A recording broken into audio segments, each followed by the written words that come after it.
It was 7:30 p.m. in the heart of Lagania, the city of dreams and diamonds. The sky glowed lavender as rooftop lights twinkled above glass skyscrapers. On the marble steps of Le Blanc restaurant, a spot reserved for presidents and oil tycoons, Tasha stood in a red backless dress, heels tall enough to intimidate angels. She held her clutch like it carried secrets. Tonight was supposed to be another luxurious dinner, another man to pay the bill, another ego to break. But instead a taxi pulled up. Not a sleek black sedan, not even a decent SUV. An old yellow taxi cab, paint chipped, window taped, stopped right in front of her. The driver stepped out. Tall, clean-cut, smelled like good cologne. But he wore a faded shirt. His shoes had dust on them. "Tasha," he asked. Her smile melted like spilled champagne. You're the one I've been chatting with on Opal?" she asked, voice rising. "Yes. I'm Kwame," he replied. Calm. Gentle. "I thought we could start somewhere casual." She looked around. A couple standing by the valet whispered. A waiter sneered. Tasha's cheeks flushed red. "A taxi," she hissed. "Are you serious?" Kwame opened the passenger door, polite. "If you'd like, I can still take you to dinner. I know a good Ethiopian place." "Are you mad? You think I dress like this for injera in a shack?" He flinched slightly but nodded. "I understand." "No, you don't understand," she snapped. "Men like you waste women's time. You should have told me you were a broke driver. You're lucky I didn't report you for fraud." People were watching now. The humiliation wasn't his, it was hers. Kwame quietly closed the door. "I didn't lie. I just didn't lead with money." "Well, maybe next time, lead with your income bracket. Bye." And she turned, heels clicking like gunshots, walking straight into Le Blanc without looking back. But just before the door closed, she heard him whisper. Not to her, but to himself. "I won't always be driving." She laughed that night with her friends, exaggerating the story of the wannabe millionaire taxi guy. They toasted champagne. She called him poor. Said he looked like someone who still lived with his mother. But little did she know. In less than a year, that same man would sit at the head of a boardroom table, owning the very company her father built. And that humiliating moment would be the first chapter of her undoing. The same taxi that had humbly pulled up in front of Le Blanc now hummed down the quieter, less glamorous side of Lagania, past street vendors roasting maize, neon-lit barber shops, and phone repair stalls. Inside, Kwame kept his eyes on the road. He didn't curse. He didn't scream. He didn't even sigh. He just drove. Because he had made a choice long ago. No distraction, no drama. Just direction. At 29, Kwame Mensah had mastered two things, discipline and vision. The taxi gig? It wasn't his dream. It was just the day job. A means to keep food on his small studio table while he worked all night building something no one in the city had yet seen. He pulled into the backlit of a shared apartment complex in Ogudo Heights, far from the luxury towers of central Lagania. No doorman here, just a creaky gate and the familiar buzz of mosquitoes under flickering bulbs. He climbed the stairs to the third floor, kicked off his shoes, and entered his one-room apartment. Sparse but clean. A mattress in the corner. A fan clicking above. And in the center, a single table with two things. A laptop. And a whiteboard. Written on the board in bold black marker were the words, "Emerge Africa, powering the people's future." He sat down, opened his laptop, and stretched his fingers. He had been writing code for the past 9 months. An app that could give small traders in Africa access to real-time microloans, digital payment tools, and instant credit scoring. Not everyone understood his obsession. He didn't blame them. Most people wanted big cars and club nights. Kwame wanted to shift the economic structure of the continent, one mobile user at a time. His journey had been anything but soft. Originally from Kumasi, Ghana, he was raised by a single mother who sold second-hand clothes. From an early age, he had a sharp eye for numbers. He earned a partial scholarship to the University of Cape Town, where he majored in computer science and economics. But life didn't wait for degrees. His mother got sick. He dropped out, moved to Lagania, and started working to send money home. By day, he drove. By night, he built. And slowly, painfully, the dream began to take shape. The app, Emerge Africa, was still in beta testing, but it was gaining attention. A few angel investors in Kenya had started whispering. Some even offered early funding, but Kwame refused. He wanted the right partners. He scrolled through his inbox. One unread email caught his eye. Subject: Let's talk investment, Mabel Chun Silicon Vine Capital. He opened it. Mabel Chun was a prominent African investor based in Singapore. She had spoken on a fintech panel 2 months earlier, where Kwame had quietly pitched Emerge Africa during the networking session. She had taken his card, said she'd keep an eye. Now she was writing back. Kwame, I've gone through your platform. Impressive back-end work, and very timely for the current market gaps. Let's talk. I think there's serious potential. Mabel. Kwame smiled. This could be the turning point. But he knew better than to celebrate too early. He picked up a sticky note and wrote, "Focus. No pride. No distractions." He stuck it to the side of his laptop, right over the corner where social apps like Instagram tempted him. Because Kwame knew the truth, he wasn't just building an app. He was building legacy. And as he leaned into his code that night, city lights twinkling through the window behind him, he had no idea that the woman who mocked him hours ago would soon be watching his every move. From afar. From regret. From a world she thought she ruled. But one he was about to own. Lagania's skyline glittered like a necklace laid across velvet. Rooftop bars overflowed with laughter. Designer heels clicked on marble floors, and champagne bottles popped like daily rituals. In the penthouse suite of the Elysian residences, Tasha Abasanya scrolled through her phone with a manicured finger, barely looking up as her hairstylist curled her weave. The suite smelled of jasmine and Dior. Every inch oozed wealth. Gold fixtures in the bathroom. A temperature-controlled closet for handbags. And in the center of the living room, a white baby grand piano she couldn't play. She wasn't born poor. In fact, she had never tasted poverty. Her father, Franklin Abasanya, was one of the most influential business moguls in Lagania, chairman of Abasanya Group, a multinational spanning oil, real estate, and media. Tasha grew up flying first class to Paris for her birthday and being called princess by men who were old enough to be her father. But beneath all that polish was a constant restlessness. She scrolled past dating app notifications, private party invites, and a message from her credit card company. Her heart sank for a moment before she deleted it. No one needed to know she was overdrawn. Again, make the curls looser, she said to the stylist. I'm going for soft rich, not desperate rich. The stylist didn't reply. She was used to Tasha's attitude. Tasha wasn't a bad person. At least that's what she told herself. She was just focused. Focused on marrying well. Focused on keeping her lifestyle intact. Focused on never going backwards. Love. That was for broke girls. Tasha had a different agenda. Her phone buzzed. A message from Nana, her childhood friend, and one of the few people who ever questioned her. Girl, did you really ditch a man because he drove a taxi? That's wild even for you. Tasha smirked. He came to Ellie Blanc in a Kia taxi. I'm supposed to clap? Faced with tears of joy. She tossed the phone aside and stood, inspecting herself in the mirror. She looked flawless. But deep inside, there was a voice she couldn't silence. It whispered questions she didn't want to answer. What if he wasn't just a taxi driver? What if he missed something? But then she shrugged it off. The poor stay poor, she thought. That's just how the world worked. That evening, she arrived at a luxury club opening in a sequin dress that cost more than most people's rent. Everyone turned when she entered. Some out of awe, some out of envy, and others silently out of pity. They'd seen the same patterns before. Party girl, rich dad, no direction. As the night wore on, Tasha danced and drank, laughing about the taxi guy. Her friends howled. She reenacted the moment, mocking his face, his shoes, the way he calmly said he didn't lie about who he was. Can you imagine? She laughed. He actually said, I didn't lead with money. I mean, who does that? The laughter roared. But Nana didn't laugh. She sat quietly, watching her friends spin in circles, both literally and in life. Tasha didn't notice. Because for her, the only thing that mattered was who had a yacht, who had a Range Rover, and who could take her to the Maldives next month.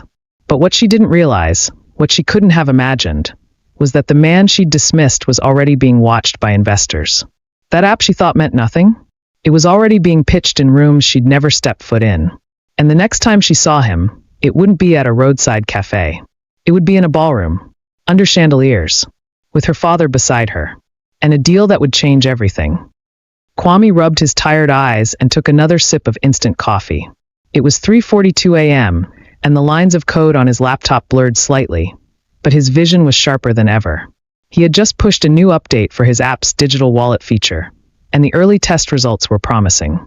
His room was quiet, except for the soft hum of the standing fan and the rhythmic tapping of his keyboard.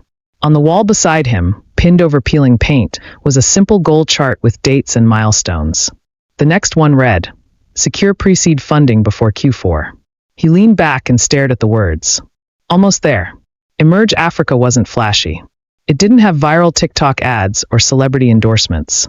But it had something most startups didn't. Kwame's relentless discipline and a deep understanding of how real African businesses operated.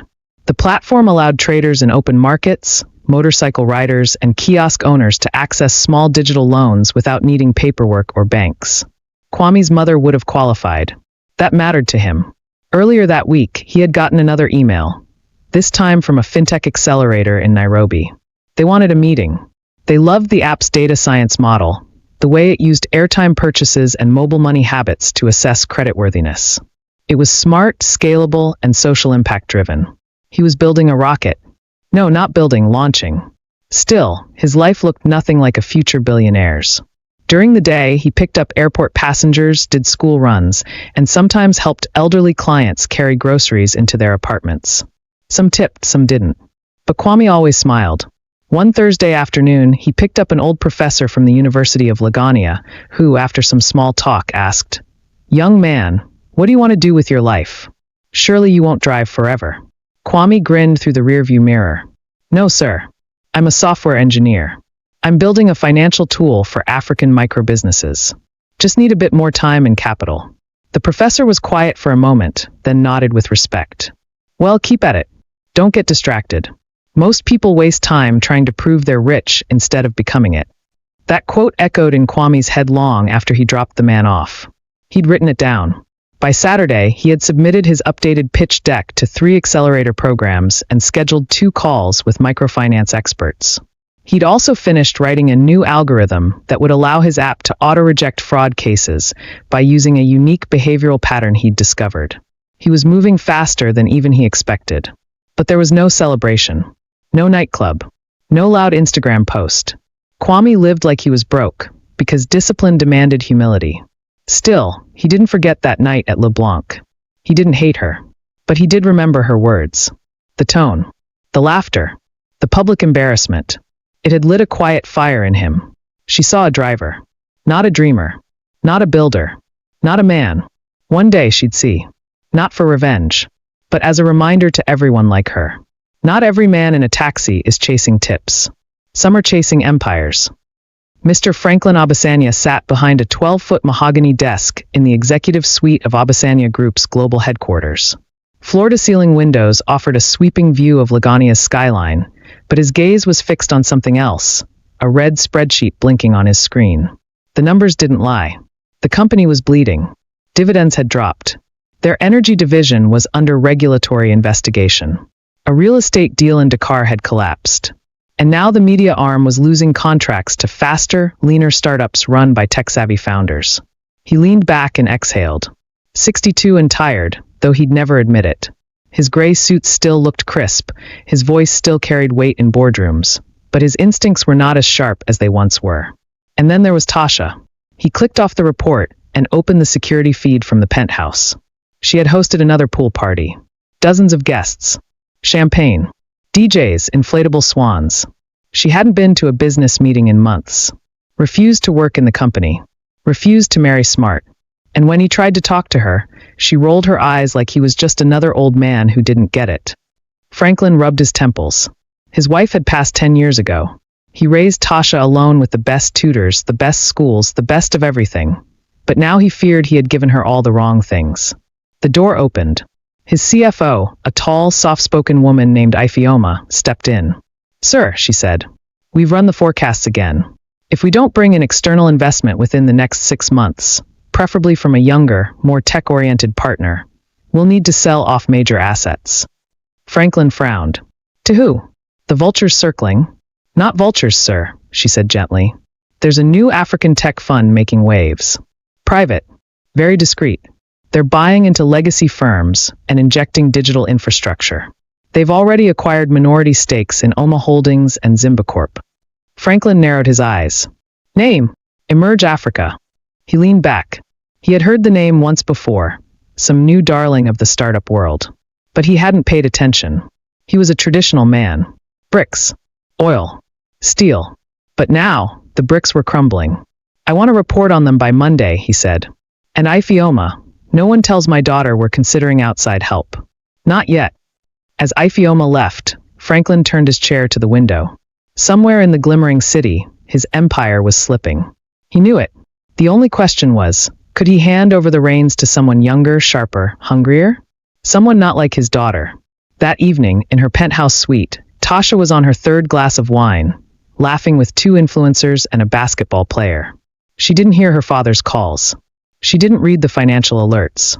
She was too busy choosing outfits for her next yacht trip to Zanzibar. But soon the calls would come. And when they did, she would have no idea that the man now sitting on the other side of the deal, the man with the check large enough to save her father's company, was the same one she had humiliated at LeBlanc. The champagne at the rooftop brunch was still bubbling when Tasha, dressed in a silk Versace robe, launched into her story. So picture this, she said, flicking her braids over her shoulder. I'm outside LeBlanc in a dress that could fund a village, and this dusty yellow taxi rolls up. I thought maybe he was picking someone else, until he steps out and says, Tasha. Laughter exploded around the table. Wait, he actually came to LeBlanc in a cab? Asked Chica, a model with 700,000 followers. A whole taxi, Tasha repeated. And he had the nerve to suggest Ethiopian food. I said, sir, this is not a United Nations cultural tour. One of the girls dropped her mimosa from laughing. Another clapped dramatically. Tasha soaked it in. Validation. Admiration. This was the currency she craved more than cash. Every time someone laughed at her story, it justified the shame she had dished out that night. But not everyone laughed. Nana sat at the corner of the table, quietly nibbling her fruit salad. She had been friends with Tasha since secondary school. Unlike the others, she knew Tasha before the money, before the filters and designer bags. She knew the Tasha who cried when her mother died. The Tasha who once gave her lunch to a classmate who couldn't afford bread. That Tasha was fading. I don't know Tasha, Nana said slowly. I just feel like maybe you judged too fast. You didn't even let the guy explain. Tasha raised an eyebrow. Girl, are you defending a man who showed up to a luxury restaurant in a 2007 Kia taxi? I'm saying not everyone who looks broke is broke, Nana replied. Some people are just in progress. Chica rolled her eyes. Here we go with the TED Talk. Nana ignored her. She looked directly at Tasha. Didn't you say he smelled nice? That his cologne was expensive? His shoes weren't torn. He didn't beg. Maybe he had dignity. Tasha's smile faltered just for a second. Just long enough for Nana to notice. He said he didn't lead with money, Nana continued. You said that like it was a joke. But what if it was a test? Tasha scoffed, but something shifted in her eyes. A test? She'd never thought of it like that. Was it possible she failed? She shook it off. No way. The man was a driver. End of story. Still, something Nana said stuck to her like gum on a Louboutin sole. Not everyone who looks broke is broke. Later that night, alone in her penthouse, Tasha opened her phone and typed Emerge Africa into Google. The name had popped up earlier that week in a business article her father accidentally left open on the family iPad. She thought it sounded familiar. A few search results loaded. The website was sleek, modern. African colors. Youthful energy. Words like financial liberation and digital transformation. She clicked on the founder tab. There was no photo. Just a name. Kwame Mensah. Her heart stuttered. No, it couldn't be. Not the same name. She dug deeper. LinkedIn. Twitter. YouTube clips from tech panels. And then a video loaded. A TEDx talk. Recorded in Lagania. The speaker walked onto the stage in a sharp navy blue suit, clean fade, confident posture. The screen read, Kwame Mensah, CEO, Emerge Africa. It was him. She froze. He didn't look anything like the man from the taxi. He was polished, articulate, powerful, applauded. The audience hung on every word as he spoke about financial inclusion, dignity, and building African solutions for African problems. She shut the laptop. Suddenly, the jokes didn't feel funny anymore. And somewhere deep in her chest, regret began to bloom like a bruise. Kwame adjusted his camera, checked the lighting, and nodded to the assistant across the room. The Zoom call with Silicon Vine Capital was scheduled to begin in 3 minutes. This was the meeting that could open the floodgates. a potential multi-million-dollar seed investment that would expand Emerge Africa across 5 countries in under a year. He wore a charcoal blazer over a simple white t-shirt, no tie. His face was freshly shaved, his fade sharp. But his voice? Still calm. Still centered. As the video call connected, 3 faces appeared: Mabel Chun, the firm's lead investor, and 2 of her partners from New York and Nairobi. "Kwame," Mabel said, smiling, "we've been looking forward to this." "Thank you, Mabel. It's an honor." They got straight to it. Kwame presented a live demo of Emerge Africa's updated interface. He showcased the user flow for a local trader in Abuja requesting a microloan, the digital wallet tool in Nairobi, and the data-backed credit score in Accra. He didn't speak in buzzwords. He spoke in truth. He explained how African small business owners were underserved by traditional banks, how paperwork locked out millions, how even a $50 loan could double someone's monthly income. The investors leaned in, impressed by the clarity, the passion, the realism. And then he said something that froze the call for a full second. "I'm not just building this because it's a market gap," he said. "I'm building it because I watched my mother lose everything due to a loan shark. I drive a taxi by day and code by night. Not because I lack skill, but because I never want to build a business that loses touch with the people it's meant for." Silence. Then Mabel said softly, "You drive a taxi?" "Yes," Kwame said without blinking. "Until Emerge funds itself, I do what I must." One of the New York partners nodded. "That's the kind of founder we bet on." By the end of the call, the decision was clear. An offer to lead the seed round with a $2.5 million commitment, plus strategic support to scale Emerge Africa across East and West Africa. Kwame thanked them, ended the call, and sat quietly. He didn't scream. Didn't jump. He just closed his laptop, took a breath, and looked at the sticky notes still on the side of the screen. Focus. No pride. No distractions. The next day, he officially resigned from his taxi platform. His account was deactivated with a final 5-star review from an elderly client. "This young man is going places." And he was. The story spread fast in tech circles. News blogs featured him. Podcasts invited him. And when he walked into his first investors' dinner at the Hilton Grand in Lagania, heads turned. Some recognized him from the stage. Others whispered. But Kwame didn't need to announce anything. His presence spoke louder than any Instagram post ever could. Outside the event hall, a black Tesla Model S waited. No more chip taxis. No more explaining. He had arrived. Yet his smile remained quiet. Because the goal was never revenge. It was legacy. And somewhere across town, in a marble penthouse she barely owned anymore, Tasha scrolled through her timeline and saw a video clip with the caption, "From taxi driver to tech giant. Meet the man disrupting African finance." She stared at his face. The same face she called a joke. Now on every screen in the city. The atmosphere in the Obasanya Group boardroom was heavy with tension. 12 executives sat stiffly in polished leather chairs, eyes darting between their tablets and the somber expression on Mr. Obasanya's face. The windows behind him framed a breathtaking view of the Lagonian harbor. But no one was admiring it today. Franklin Obasanya stood at the head of the table, hands clasped behind his back, his voice low but sharp. "Our media unit lost its last government contract this morning." Gasps and whispers echoed. "That's the third in 2 quarters, muttered one of the legal advisors. "And it won't be the last," Franklin continued. "Social-driven platforms are eating us alive. Our digital team can't keep up. Print revenues are non-existent.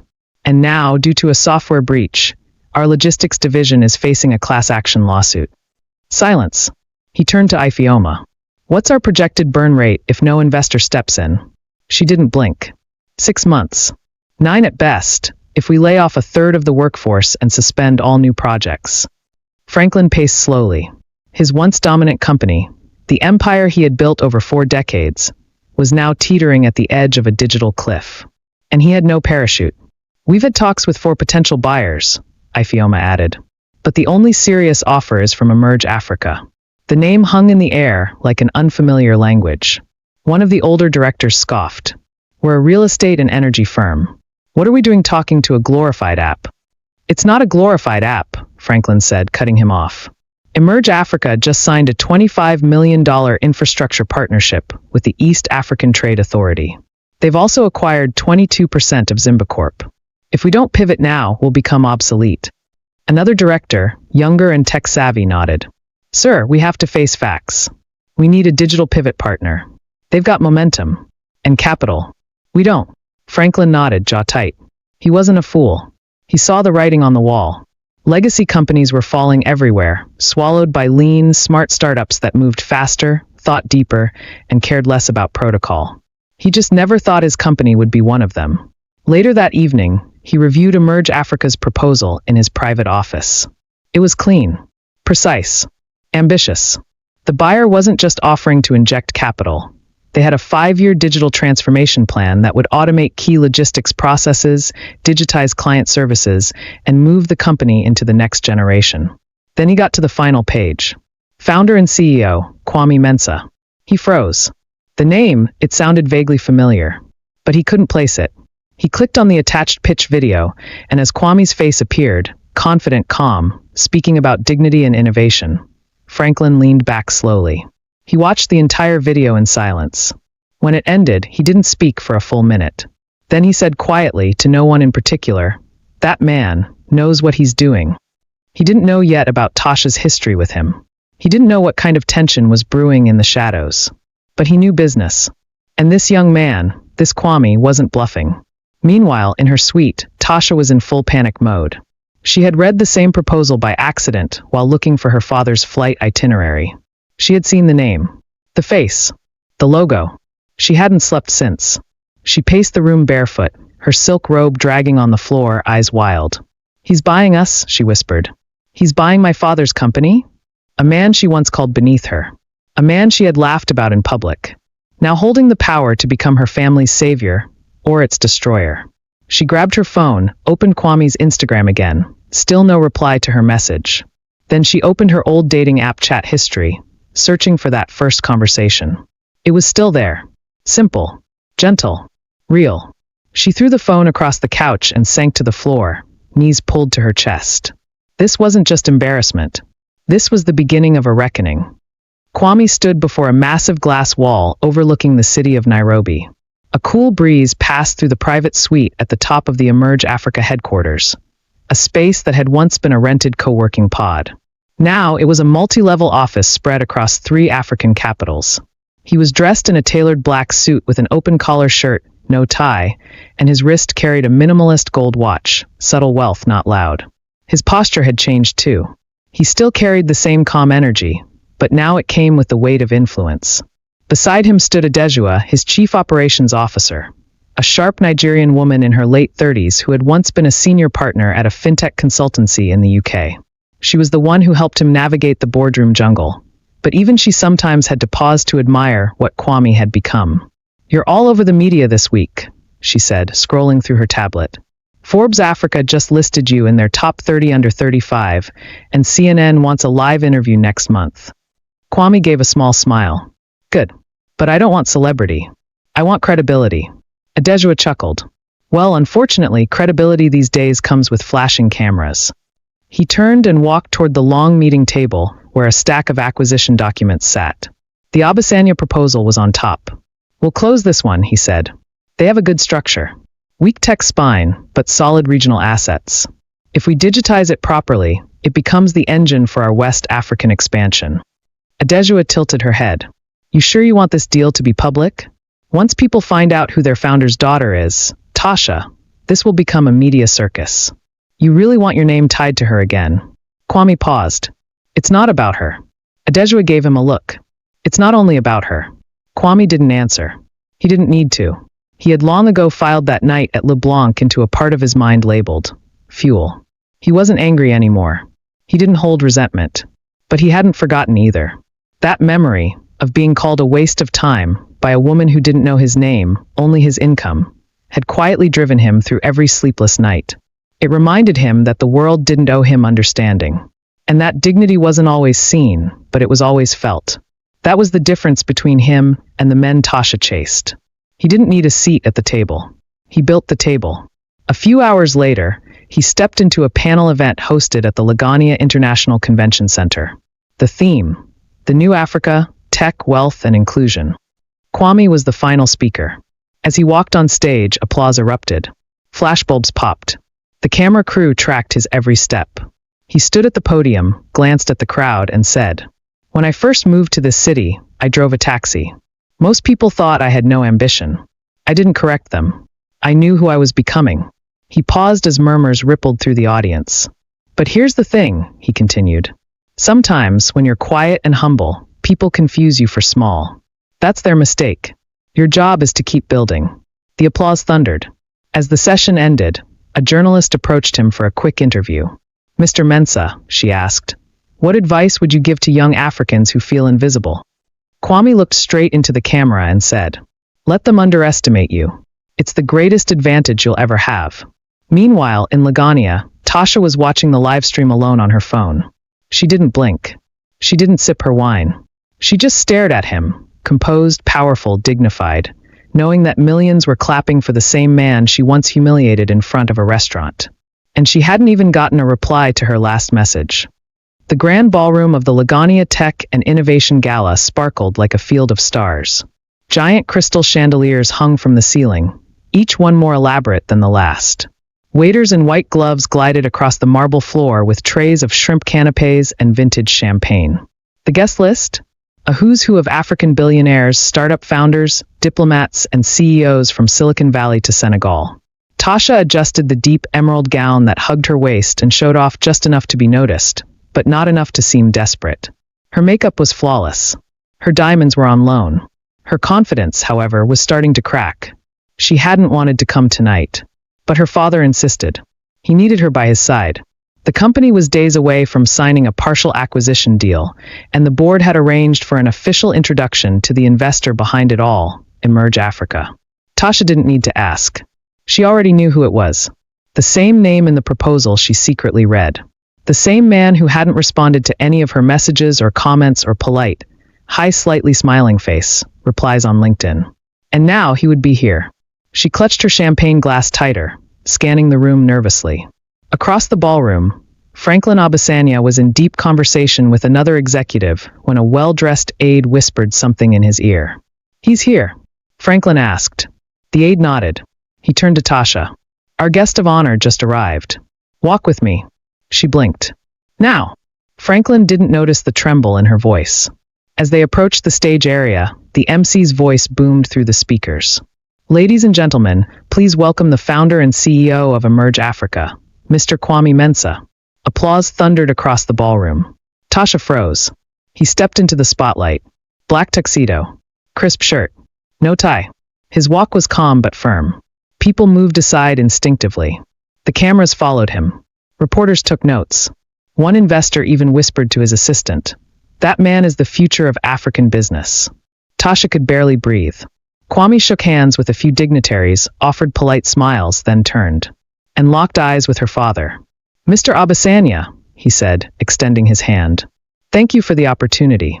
"Thank you, young man," Franklin replied with genuine warmth. "Your proposal was sharp. We're impressed." "My daughter, Tasha." Kwame's eyes flicked to her. She tried to smile, her cheeks stiff. "Hi, Kwame." He gave the slightest nod. "Good evening." Then nothing more. He turned back to her father and asked, "Shall we discuss next steps?" Tasha's heart sank. Not a hug. Not a smirk. Not even recognition. Just pure professionalism. Her father didn't notice her frozen state. He was already gesturing toward the VIP lounge for the private conversation. As Kwame walked past her, the scent of his cologne, a subtle blend of oud and cedar, hit her like a wave of memories. That same quiet confidence, now wrapped in power and influence, stung in a way she hadn't prepared for. He didn't humiliate her. He didn't ignore her. He simply made her irrelevant. And that hurt more than anything else he could have done. From across the room, Nana watched it all unfold. She didn't say a word, but her eyes told the whole story. The tables had turned. And now the world was watching. Tasha sat on the edge of her bed, silk robe wrapped loosely around her body, phone glowing in her hand. It was nearly 2 a.m., but sleep was out of the question. The gala was over. The ballroom had gone dark. But in her mind, Kwame's face, so calm, so unreadable, looped endlessly. He hadn't been rude. He hadn't gloated. He hadn't even flinched. And somehow that was worse.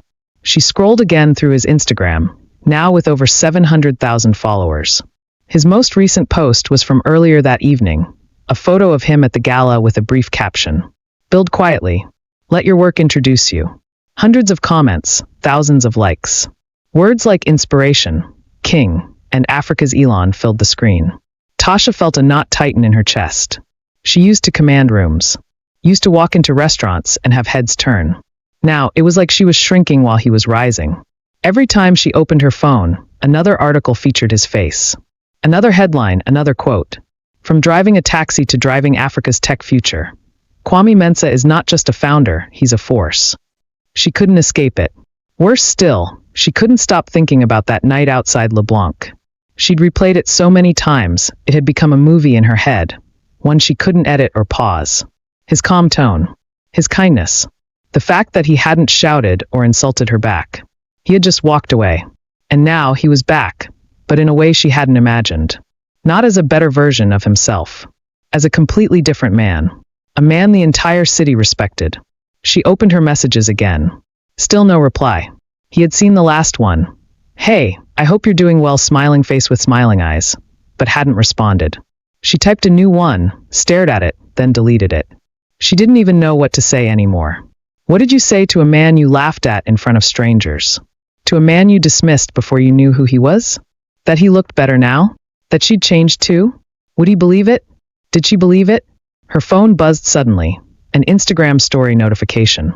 Kwame had just posted. Her fingers moved faster than her thoughts. It was a short clip. He was on a rooftop somewhere in Nairobi, overlooking the skyline. The caption read, "Still that same kid from Kumasi. Still building." She watched the clip 5 times, then closed her phone and stared at her reflection in the window. Behind the glamour, behind the filters. She didn't like what she saw. In the silence of her suite, the voices in her head grew louder. You rejected someone who saw value in you before he became valuable to the world. Now that he's a king, you want to be his queen. But were you ever worthy of his kingdom? She got up and walked to her closet. Clothes, bags, shoes, so many things. So little meaning. Her world was crumbling and no one knew. Her father's company? Almost gone. Her name? Just another forgotten socialite. And Kwame? He didn't just rise. He had risen above her. Kwame stood in the elevator of the Obasanya Group tower, his reflection mirrored on all 4 sides of the gold-trimmed cabin. The ride to the top floor was silent, save for the soft hum of the elevator motor and the quiet tapping of his fingers against a leather folder. It contained the final draft of the acquisition agreement, one that would place Emerge Africa in ownership of nearly 60% of the Obasanya Group's digital infrastructure and fintech branches. He didn't need the deal, but the opportunity was strategic. Obasanya Group had been bleeding money for years. Outdated tech systems, bloated middle management, and an image crisis that worsened every quarter. But what they lacked in modernity, they made up for in legacy. Offices in Lagos, Johannesburg, and Cairo. Old but loyal clientele. Government contracts. Kwame saw it for what it was, a sleeping giant in need of new blood. And he was ready to pump it in.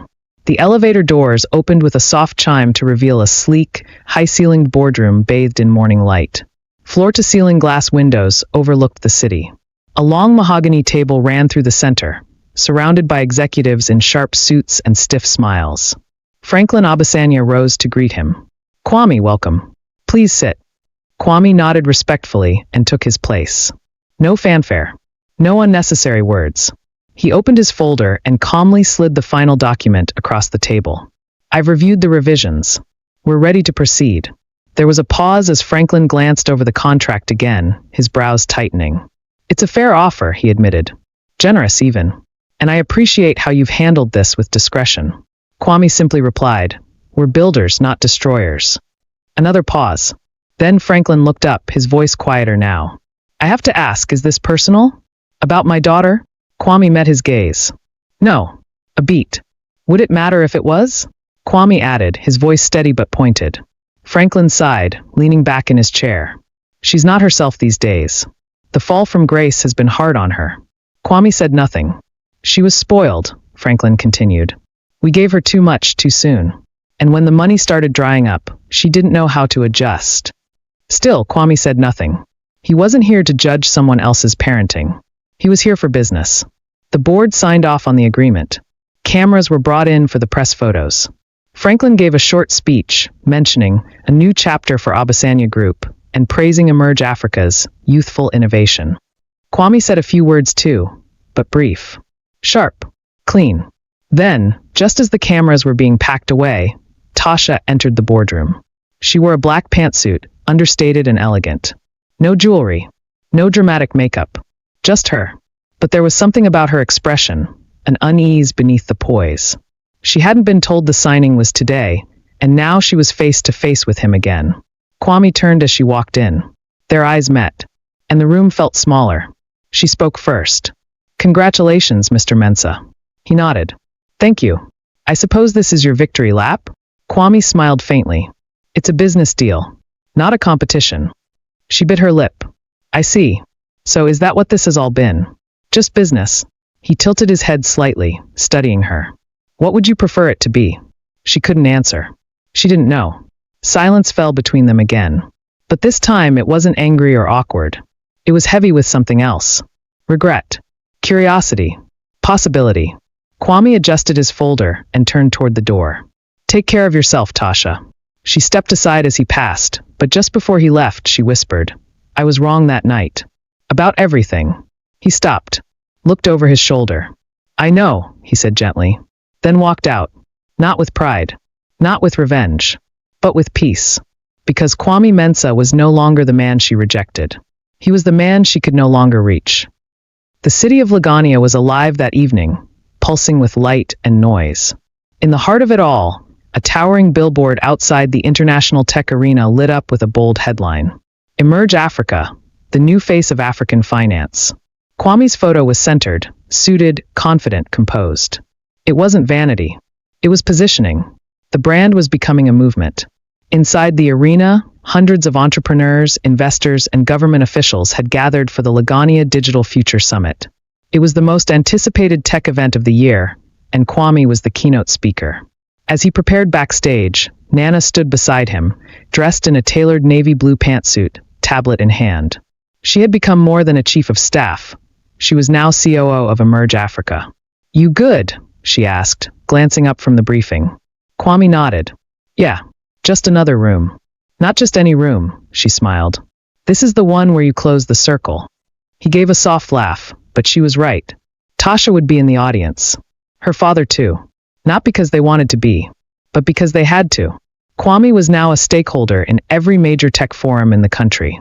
His name was on panels, in publications, on advisory boards. He wasn't trying to prove anything anymore. The world had already decided. Kwame Mensah was the future. He stepped on stage to a wave of applause. Cameras flashed. The audience hushed.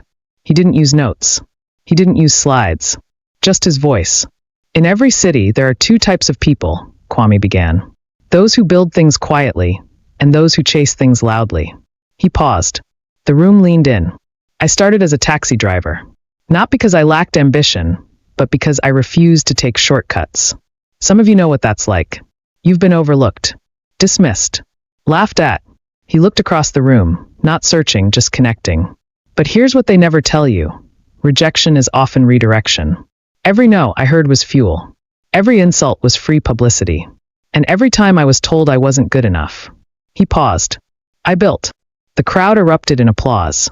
From the fifth row, Tasha sat frozen. Not from jealousy. Not from shame. From realization. This wasn't the same man she once rolled her eyes at. This was a man who had rebuilt his identity from the inside out, without needing to step on anyone to do it. Backstage, Nana watched him with a sense of pride that went beyond the professional. He was fulfilling his promise. And not just to himself. To the continent. To the forgotten. To the underestimated. After the speech, the after-party was held at the Sky Lounge, the most exclusive rooftop club in the city. Kwame arrived late, by design. Let the others buzz. Let them gather. When he entered, heads turned. Phones were raised. But he moved straight to the reserved corner booth. Not long after, Tasha appeared. Alone. No entourage. No makeup. No filters. Just her. She walked up slowly, nervous. Can I sit? She asked. Kwame looked at her for a long moment, then nodded. Sure. She sat across from him. The city lights shimmered behind her, but her face held none of the sparkle. I wanted to say thank you, she began, for not destroying my father's company. You could have. But you didn't. Kwame nodded. It was never about that. She hesitated. Was it ever about me? He looked at her, calm but firm. Once. But not anymore. Her throat tightened. He continued. You were a chapter. I'm on the next one. She blinked, holding back tears. Do you hate me? No, he said. You helped me become who I am. In a strange way. I'm grateful. Silence. Then she said, do you ever think about what might have happened if I said yes that night? Kwame smiled, sadly, kindly. You didn't. And with that, he stood. Take care of yourself, Tasha. And just like that, he was gone again. This time not as a man chasing something, but as one who had already arrived. 3 weeks passed. The city kept spinning. Deals were signed. Headlines changed.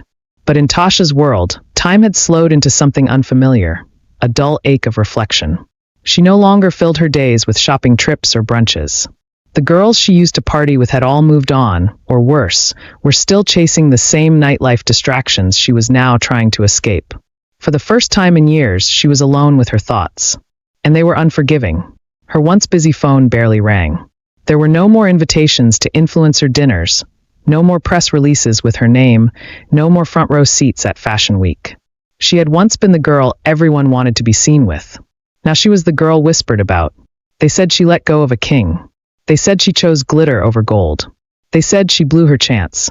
But deep down, she knew the truth was messier than that. She hadn't just rejected Kwame. She had rejected values. Work, kindness, humility. And now, she wasn't sure how to get those things back. Her father had offered her a role in the company, something small, just PR consulting. But she knew it was a mercy job, a placeholder. Even the staff looked at her like a relic of a broken dynasty. One morning, she sat at a local cafe. Not the usual luxury spot, but a modest, artsy place in Victoria Square, where students and young professionals gathered. She wore no designer clothes. No extensions. No lashes. Just a sweater and jeans. She sipped her coffee quietly, watching the people around her. So many of them were building things, pitching ideas, sketching designs, typing up code. The energy was different here. Real. And suddenly she felt small. But also curious. She pulled out a notebook from her bag. Blank pages. Clean. Waiting. Then she did something she hadn't done in years. She wrote. Not a tweet. Not a caption. But words. Thoughts. Ideas. A plan. Not a scheme to get back at someone. But a roadmap to rebuild herself. It was awkward. Sloppy at first. She had no business model, no mentor, no direction. But for the first time, she had purpose. She began researching small e-commerce platforms. Women-led startups. Clean beauty lines. She started attending free webinars on entrepreneurship. Quietly. Anonymously. No one posted her in the crowd. No one recognized her anymore. But she liked it that way. Meanwhile, across the city, Kwame was opening a new office hub. Emerge Create, a co-innovation space for young African developers, tech founders, and creatives. It was part accelerator, part think tank. And it was already drawing attention from global investors. One afternoon, as he walked the halls of the new space, he passed a wall of sketches. A student team pitching a mobile health app. He paused, asked questions, gave feedback. That was Kwame now. Still humble. Still hungry. But lifting others. At one point, Nana turned to him and asked, You ever think about her? He didn't pretend not to know who she meant. I do, he admitted. Not with anger, though. More like curiosity. You think she's changed? He gave a small shrug. We all change. The question is, do we grow? That night, back in her apartment, Tasha received a call. It was from the Future Femmes Foundation, a small NGO that supported women in business across Africa. She had applied for a mentorship slot weeks ago, anonymously, using just her initials. The voice on the phone said, We'd like to invite you for an interview. She froze, then smiled. It was small, but it was something. The game had shifted.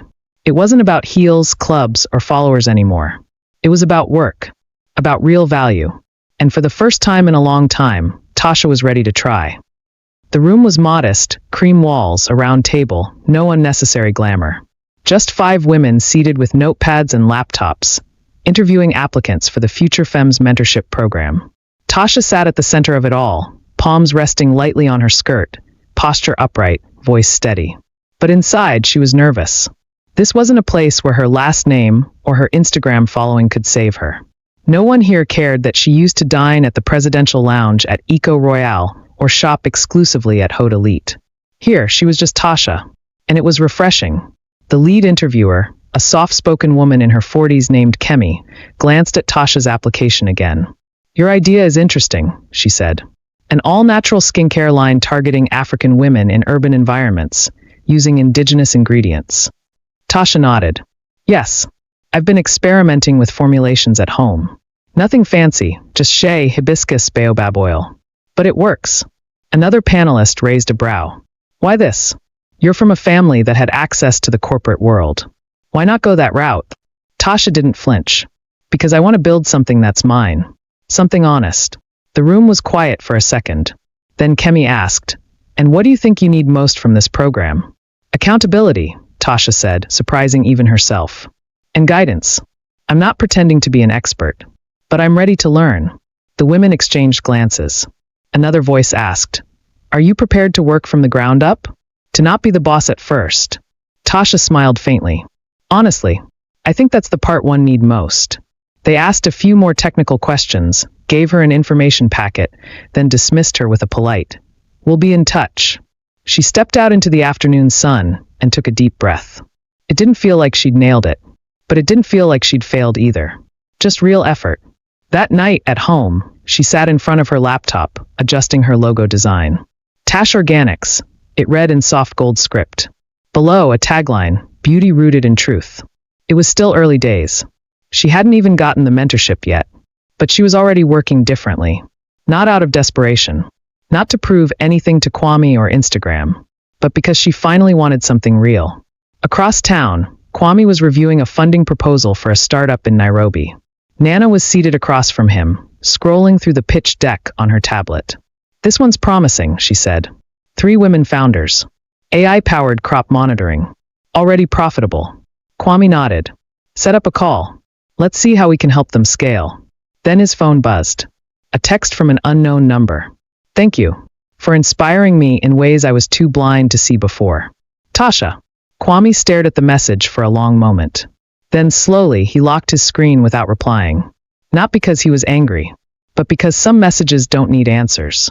Some growth is best watched from afar. At the Future Femmes HQ the next week, Kemi called the panel together. "She's raw," Kemi said, referring to Tasha. "But she's honest. She didn't ask for special treatment. And she came alone." Another mentor added, "She needs structure. But there's a hunger in her now." And with a soft vote, it was decided. Tasha was accepted. Her journey was no longer about redemption. It was about becoming. Tasha arrived at her first mentorship session dressed not in designer labels, but in a clean white shirt and high-waisted tan trousers. Simple, neat, respectful. She had left her old life at the door. The office space of Future Femmes was alive with energy.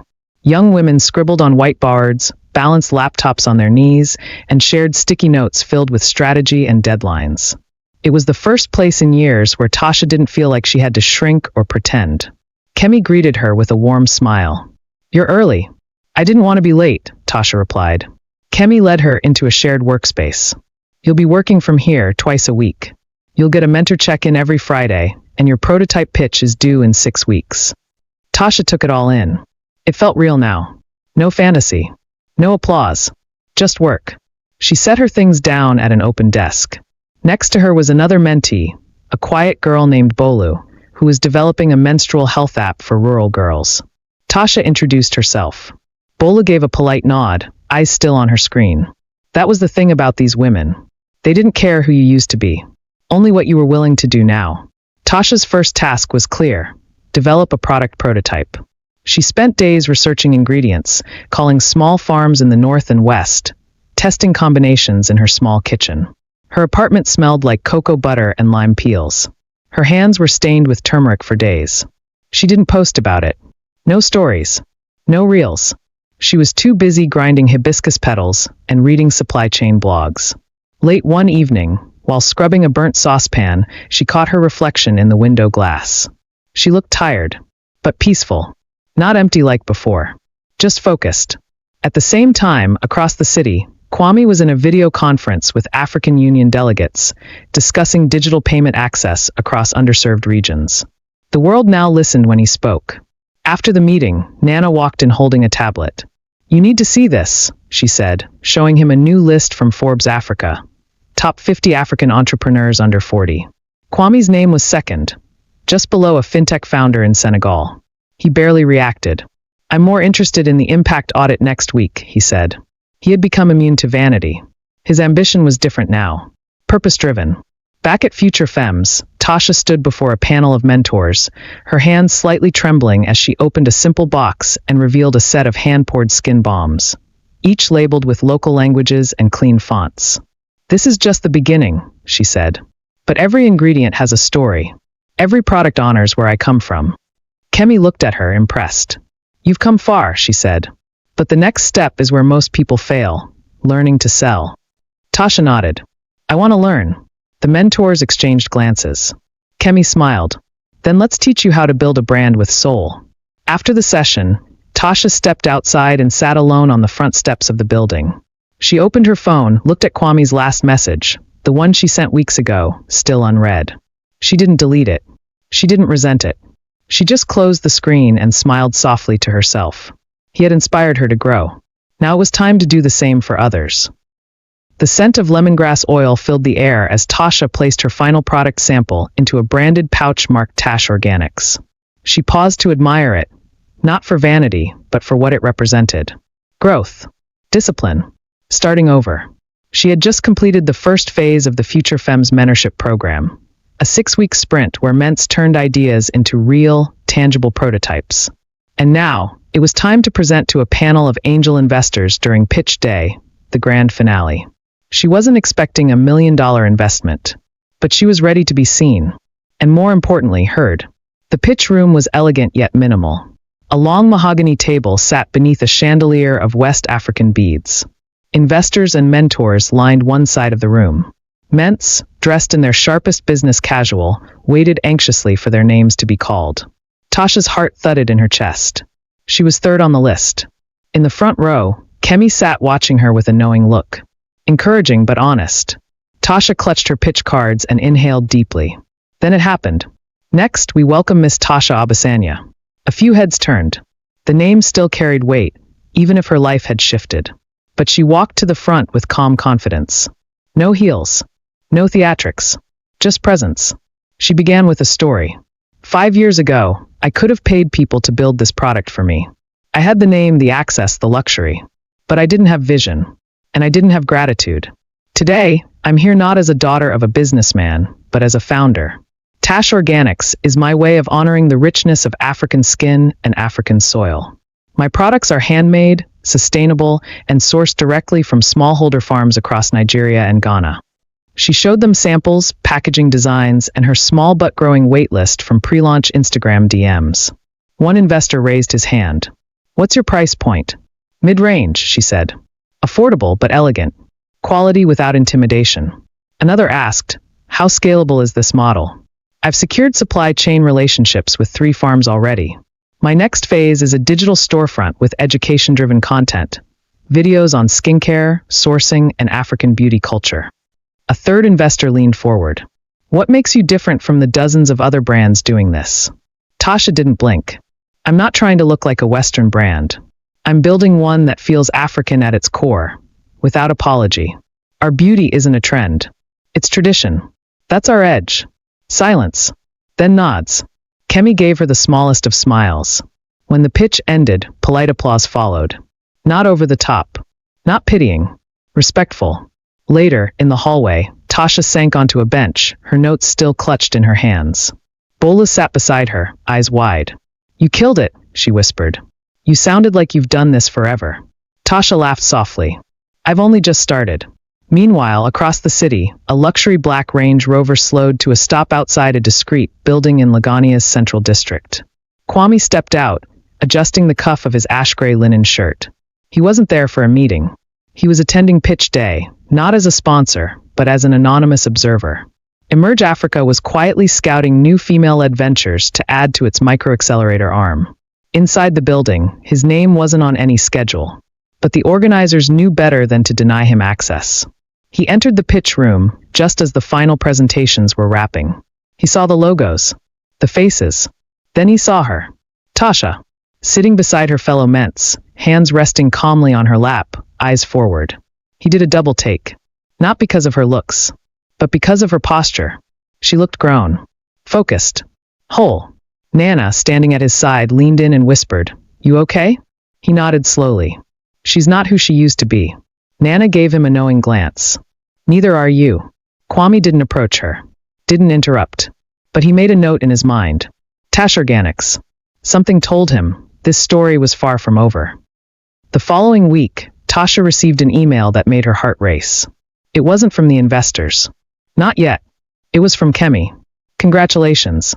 You've been shortlisted for one of 3 microgrants of 5 million Nigerian nairas. Final decisions will be made after a second investor interview. Come prepared." 5 million Nigerian nairas. That was more money than she had touched in years. And yet this time, it didn't feel like a handout. She had earned the opportunity, step by step, with sweat and humility.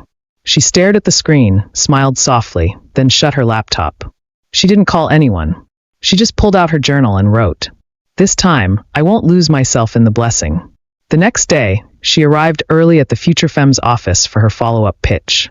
The other shortlisted Ments, Bolu and a tech founder named Adora, were already in the waiting lounge.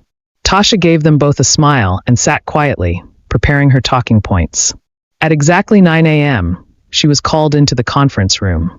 What she wasn't expecting, however, was who was sitting at the far end of the table. Kwame. Her heart stopped for half a second. She thought she was hallucinating. Gone was the simple taxi driver in a faded shirt. The man before her was dressed in a sleek navy suit, no tie, a gold pin clipped to his pocket square. His beard was trimmed, his face unreadable. He didn't smile, didn't blink, just nodded as Kemi introduced him. "This is Mr. Kwame Aboa, representing Emerge Africa's Microaccelerator Board. He'll be sitting in on the second round evaluations." Tasha swallowed. The room was quiet. The other mentors greeted her as usual. But all Tasha could hear was the thud of her heart. She took a breath, adjusted her blazer, and began. This time, her pitch had no notes. No slides. Just truth. She spoke about the logistics she had mapped out for Tash Organics, her revised cost structure, how she would distribute through pop-ups and natural beauty expos across Lagos, Abuja, and Accra. She showed mock-ups of her new packaging using biodegradable wrappers and reusable tins. Kemi asked questions. The others too. But Kwame? He didn't say a word. Just watched her. After the final question, she thanked the panel and walked out with her head high. As she stepped into the hallway, her hand trembled slightly on the doorknob. That silence from Kwame? It shook her. Was it anger? Was it disappointment? Did he think she was still faking?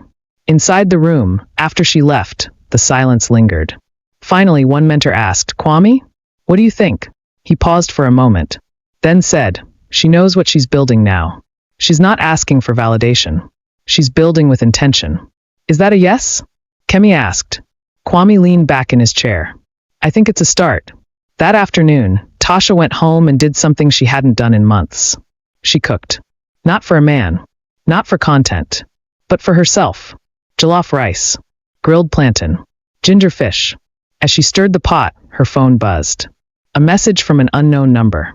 "Your product pitch today was clear, mature, and well-grounded.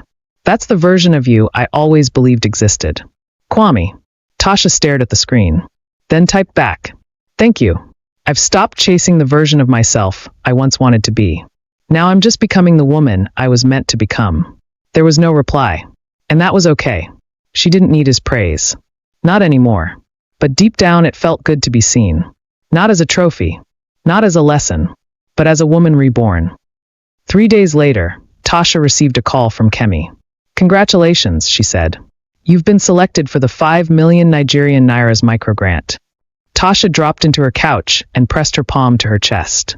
She had no words. "Also," Kemi continued, "Emerge Africa has requested a one-on-one meeting with you to explore possible additional funding or partnership. The meeting is confidential, but if you're interested, I'll send you the invite." Tasha sat frozen. A partnership? Emerge Africa? Kwame? The woman she used to be would have treated this as a full-circle movie moment. She'd have shown up in full glam, turned it into a spectacle, and probably ruined it with pride. But this wasn't a movie anymore. This was her life. "I'll be there," she said calmly. The meeting was scheduled for a Thursday afternoon at a private office suite in the Marina District, one of the most expensive in the city. The elevator opened to a glass-walled boardroom with a view of the Atlantic and a table carved from a single mahogany slab. She was early. Kwame was already seated, typing on his laptop. When he looked up, there was no smugness in his eyes. No pain either. Just quiet clarity. "Good afternoon," she said. "Afternoon, Tasha." He gestured to the seat across from him. "I'll get straight to it. We like your idea. The team believes Tash Organics has strong potential. The microgrant is yours either way. But if you're open to something deeper, Emerge Africa is willing to take a 10% stake in exchange for brand development, logistics support, and retail placement across 3 countries." Tasha blinked. She hadn't expected that. "That's a serious offer," she said, her voice steady. Kwame nodded. "It is. And I'm not making it because of our past. Frankly, our past made me more cautious. But what I saw during your pitch, it was solid. You've done the work." Tasha folded her hands in front of her. She looked at him directly now. "I didn't come here expecting charity. And I don't want to be anyone's redemption story. I want to build something real. If you believe in this brand, and not just in me trying to make a comeback, then I'm open to a partnership." Kwame studied her face. No gloss. No flirtation. Just firm, grounded purpose. He leaned back. "Then let's do it the right way. We'll draft the MOU. You'll retain majority control. And I'll assign you a lead advisor, not me. This isn't personal." Tasha nodded. "That's good," she said. "Because I'm not here for personal either." But as she stood to leave, she paused. "One last thing. I never apologized for the way I treated you," she said. "That day at the restaurant and everything after. I was a mirror of the world I came from, shallow, scared, and selfish. I saw you as a threat to my fantasy. I'm sorry." Kwame looked at her, and for a moment, something softened in his gaze. "You don't owe me an apology," he said. "You owed yourself the truth. Looks like you found it." She nodded slowly, then left. No hug. No lingering stare. No dramatic music. Just 2 people who had once collided, now moving forward on parallel paths. Later that night, Kwame sat at his desk in his penthouse, overlooking the lights of the city. Nana walked in with a glass of wine. "She signed the MOU," Nana said. "The ball's rolling." Kwame took the paper, scanned it, and smiled faintly. "She's sharper than I thought." Nana raised an eyebrow. "Do I detect admiration?" "No," he said, setting the paper down. "I detect evolution." And across the city, in her quiet apartment, Tasha looked at her whiteboard filled with tasks. Product testing, digital store launch, packaging redesign. She drew a small circle and wrote inside it, "Perpesu ego." She was no longer waiting for the world to notice her. She was building something the world couldn't ignore. It was a Saturday morning when Tasha stood in front of the mirrored elevator doors of Emerge Labs, holding a folder with her brand's 6-month development plan inside. She wasn't nervous. She was ready. The elevator dinged open, and she stepped out onto a bright, glass-paneled floor buzzing with quiet energy. Young strategists typing, consultants on calls, samples laid out on sleek black tables. There was a calm luxury about the place. It didn't scream money, it whispered precision. An assistant greeted her. "Miss Tasha Abasanya?" "Yes. This way, please." She followed him through a short hallway into a conference room. Inside were 4 people, 2 from Emerge's marketing arm, 1 operations lead, and a 4th face she hadn't seen in years. Zachary Asika, her father's former strategy advisor. And now, apparently a partner at Emerge Africa. He didn't smile when he saw her. Just gave a professional nod. The meeting began. Tasha presented her refined 6-month roadmap. A product launch in December targeting festive gift sets, a 3-city pop-up plan, early influencer seeding through culture-focused micro-creators, and a loyalty program designed for real women, not vanity metrics. Zachary finally spoke. "Impressive. You're not just selling products. You're building community." "That's the goal," she said, meeting his gaze. He tapped his pen thoughtfully. "Does your father know you're doing this?" "No," she said simply. "And that's fine." After the meeting, she stepped into the elevator feeling something she hadn't felt in years. Clarity. Not because things were perfect, but because she no longer feared being small. Downstairs, as she stepped out of the lobby, a matte black G-Wagon rolled up. She didn't need to guess. "Kwame." He lowered the window, sunglasses on. "I wasn't stalking you. I had a board call here," he said dryly. She smirked. Sure. You busy? I'm always busy, she replied. But what's up? I'm going to the port. Want to see the warehouse I just bought for the export division? She blinked. The port? He read the doubt in her face. It's not a date. It's a business drive. Consider it part of your onboarding. She tilted her head. You always pick up new partners like this? No, just the ones who used to insult my car. She laughed and slid into the passenger seat. The road to the Apapa port was smooth that day for once. As they drove past rows of containers, cranes, and ships docking from Europe and Asia, Tasha was quiet, watching it all. Hard to believe this used to be a dream, Kwame said. What changed? She asked. I stopped waiting for people to believe in me. I started investing in what I believed in. He pulled up to a large gray building, a new warehouse freshly painted, branded a Bike Logistics Limited. She recognized the name. Your mother's name? He nodded. She sold mangoes by the road. She never got to see this. But this is hers. Tasha looked at him differently then. Not as the poor taxi driver she once dismissed. Not even as the billionaire investor now partnering with her. But as a son, honoring his past. She said nothing. She didn't need to. As they walked through the empty warehouse space, steel beams, wide bays, polished floors, Kwame turned and said quietly, Your father called me last week. Tasha's stomach clenched. He heard about the investment, Kwame continued. He wants to meet. Said he's thinking of selling a portion of his company to Emerge Africa. She swallowed. Is this revenge? Kwame shook his head. No. This is business. And if we buy the company, it won't be because he failed. It'll be because we can build it better. And you'd let him know I was involved? Kwame looked at her seriously. I'll do nothing without your permission. Tasha exhaled slowly. Her world was shifting fast. She was no longer the discarded daughter of a business tycoon. She was now a stakeholder in a company that might soon acquire her father's empire. Suddenly, all the humiliation, all the loss, all the pain, it didn't feel like a curse anymore. It felt like a path. One that brought her right here. Right to this warehouse. Right to this moment.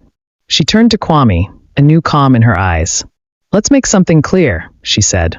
If you ever do buy his company, you're not doing it for me. You're doing it because it makes sense. Kwame smiled slightly. Noted. And if I ever sit on that board, she added, it won't be as someone's ex or daughter. I'll be there because I've earned it. He nodded slowly. That's the only way I'd have it. And with that, they stood side by side, staring at the empty warehouse floor. The empire was still being built. And the story? Far from over.